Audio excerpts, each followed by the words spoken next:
用过各式各样的远端桌面工具，豪哥个人还是比较偏好 Windows 内建的远端桌面，顺畅又好用。但问题是，只要离开家里或公司的区域网络，想要从外面或者是连出去其他的电脑那就没有办法。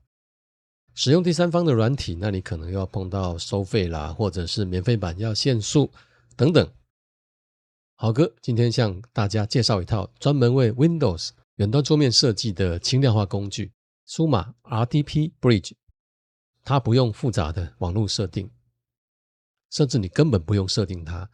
就可以让远端桌面穿出你的区域网络，在网际网络里面任意的连线。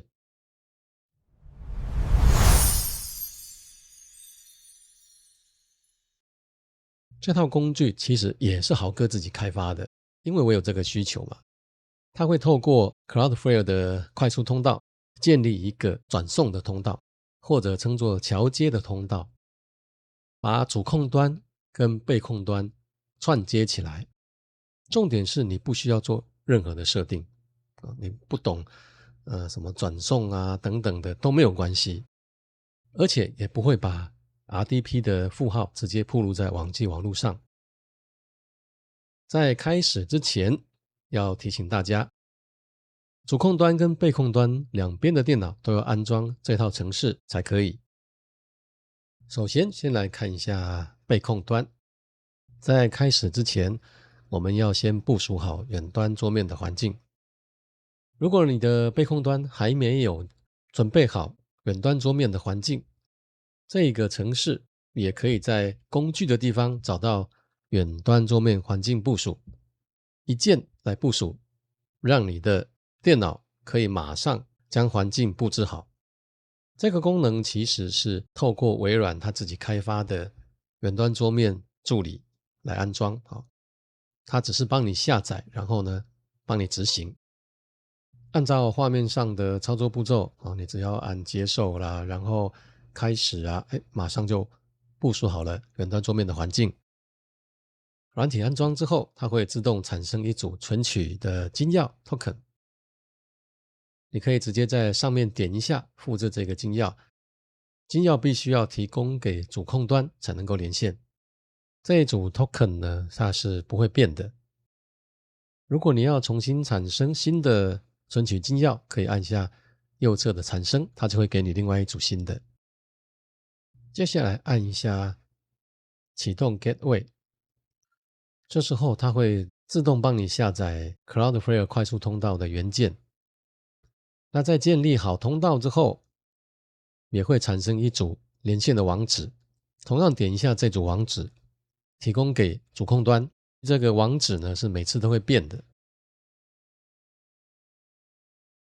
在开始遥控远端的电脑之前，同样可以来到工具箱，里面有一个 RDP 连线设定，这时候会开启一组专属的远端桌面连线的设定。在这里面你就可以去调整你要分享给远端的本机资源啦，或者你要使用的效能例如关闭桌面背景等等的。调整之后将它储存就可以。主控端想要控制被控端，你就必须要在 Gateway Token 的地方将被控端的 Token 填进去。那为了方便之后，例如你常常要连到这部被控端，这组 Token 呢是可以存下来的，给它一组装置的名称被控端的名称，然后将它储存。接下来填入被控端的网址，按下启动 Bridge， 它的桥接通道也就已经建立好。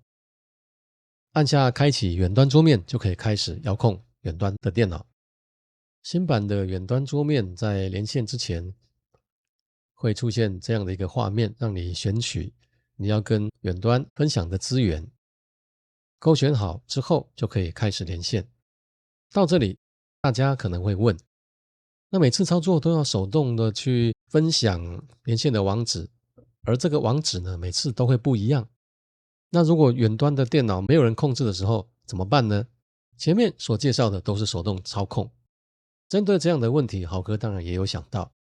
在自动化里面，你可以让数码 RTP Bridge 勾选随 Windows 登录启动，程式启动后自动启用 Gateway 也勾起来。当然最底下的自动连线 Cloudflare 快速通道也要勾。那最重要的就是在下方有一个 email 通知，当每次建立新的快速通道的时候，将新的网址寄送给你的电子邮件信箱。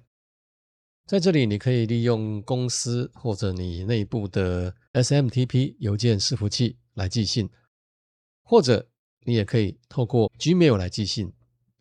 那 Gmail 的设定方法呢，按下 Gmail 寄信说明，你可以看到它的设定方式，需要使用完整的 Gmail 账号加上专属的应用程式密码。如果你不知道如何取得应用程式密码，等一下会告诉你怎么样去设定。另外，你还必须要开启你的 Google 的2步骤验证，在通知收件地址当中填入你自己要收件的 email， 底下有一个寄送测试通知，你可以测试一下是不是可以正常收到信。之后只要被控端电脑重新开机，或者快速通道的连线网址有变更的时候，你就会收到一封电子邮件的通知，提供你最新的连线网址。那当然 token 属于比较机密，就没有包含在这封电子邮件里面了。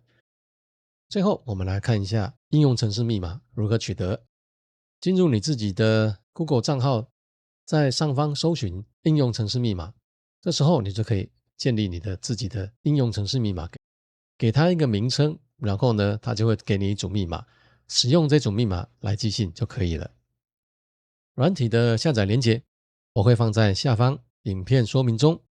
以上就是今天的教学内容。制作每一部影片都需要投入不少的心力，请大家给予实质的帮助，按赞、订阅、分享加开启小铃铛。我们下次再见，拜拜。